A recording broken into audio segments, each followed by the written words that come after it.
Well, good afternoon. Greetings from lockdown.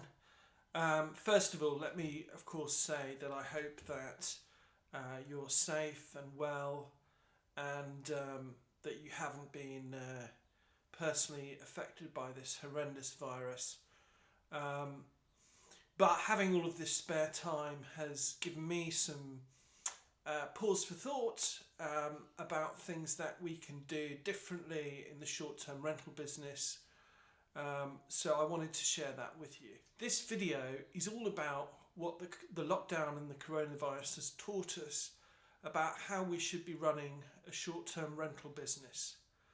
Firstly, let me just again preface this by saying that I take coronavirus, as we all should, extremely seriously, and nothing that I'm saying in this video should negate the seriousness of the situation or the virus, and we should be at all times putting the health of ourselves, our staff if we have them, and our guests first. However, it is absolutely true to say that those of us in the short-term rental business have had things taken completely out of our control.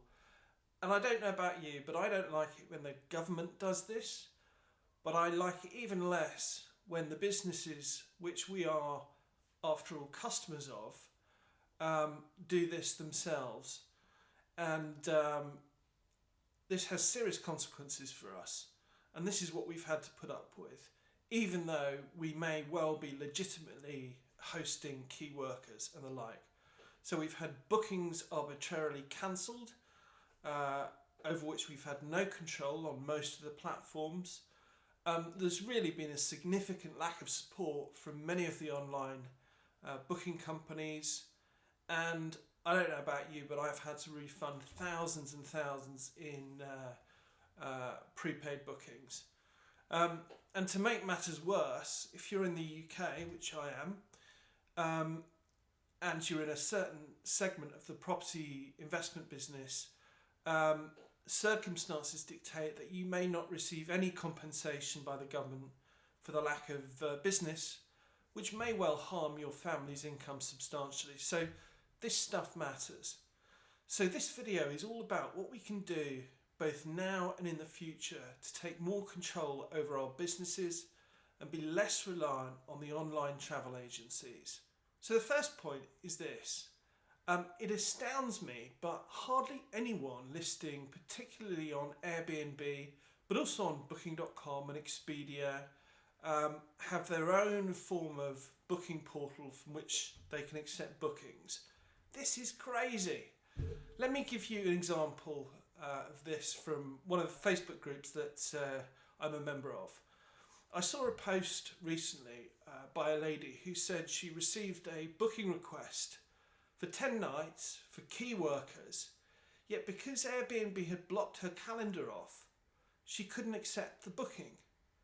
When of course you could have easily have done so if you have your own independent way of running your business.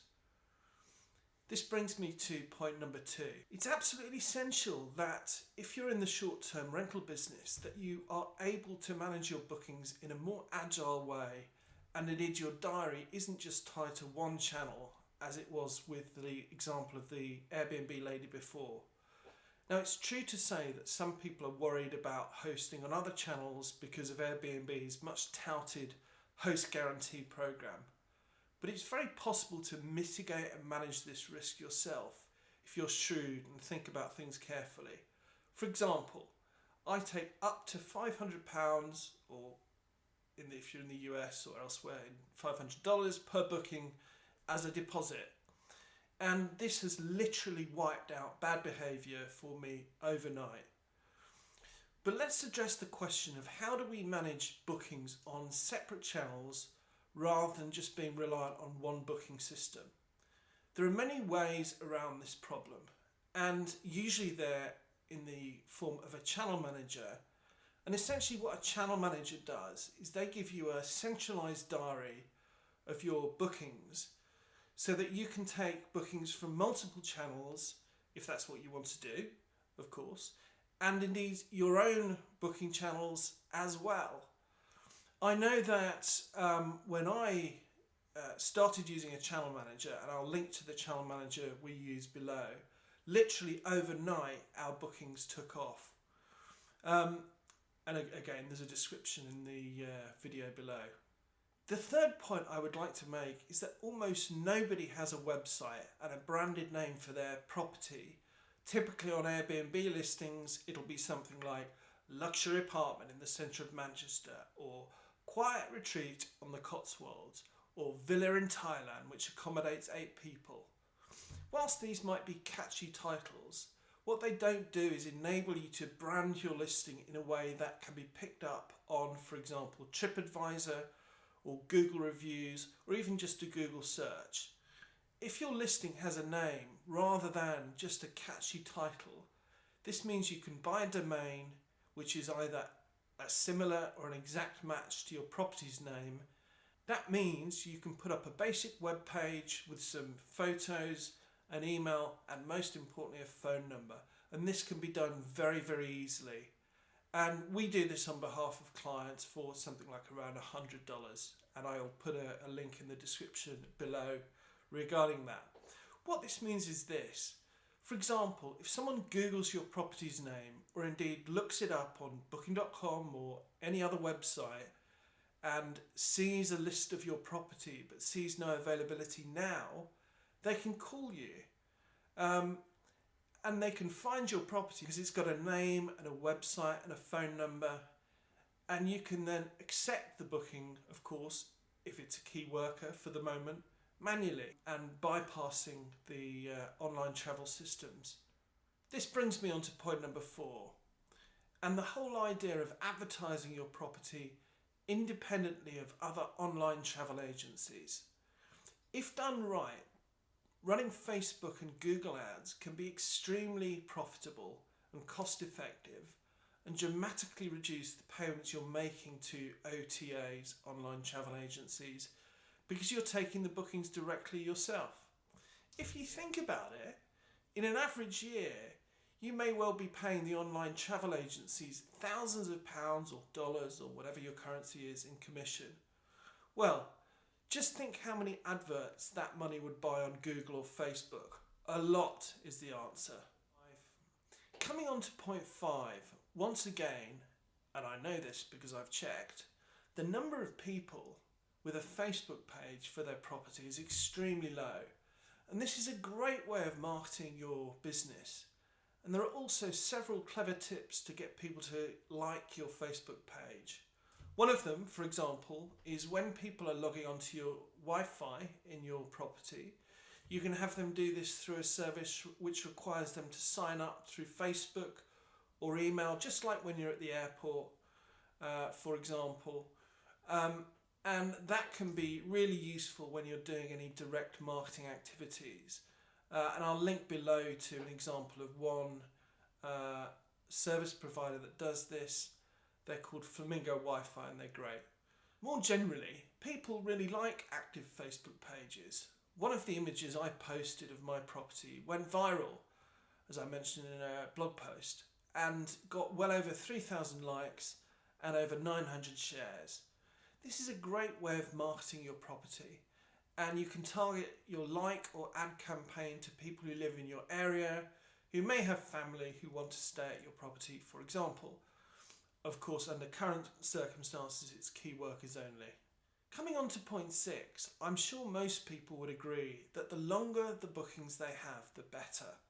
Longer bookings mean less cleaning, less hassle, and generally less administration. If you have 2 or 3 properties, I'd highly recommend you keep one of those properties free just for long bookings. How do we achieve this?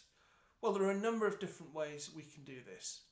The easy way is to simply price the booking at such a high price per night that it won't be booked for single nights.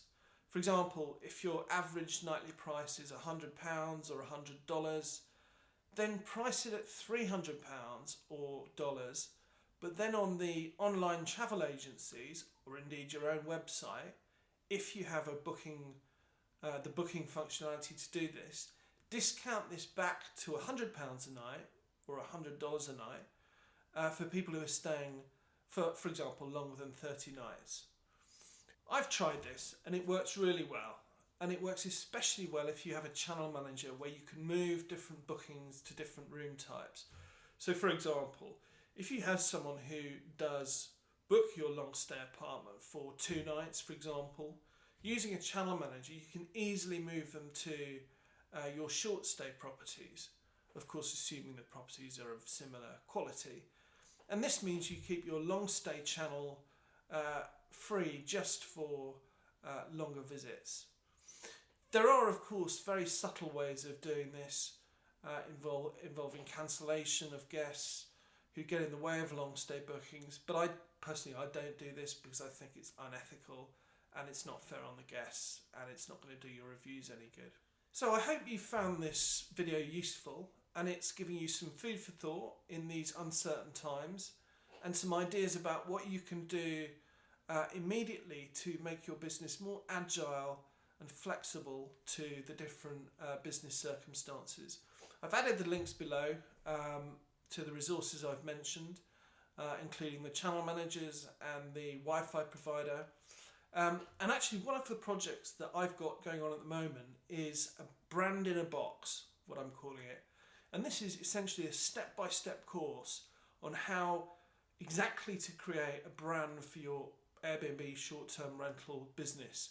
If you're interested in this, please do drop me an email. The address is robert@satisfiedsleepers.com and I'll be sure to let you know when it's ready.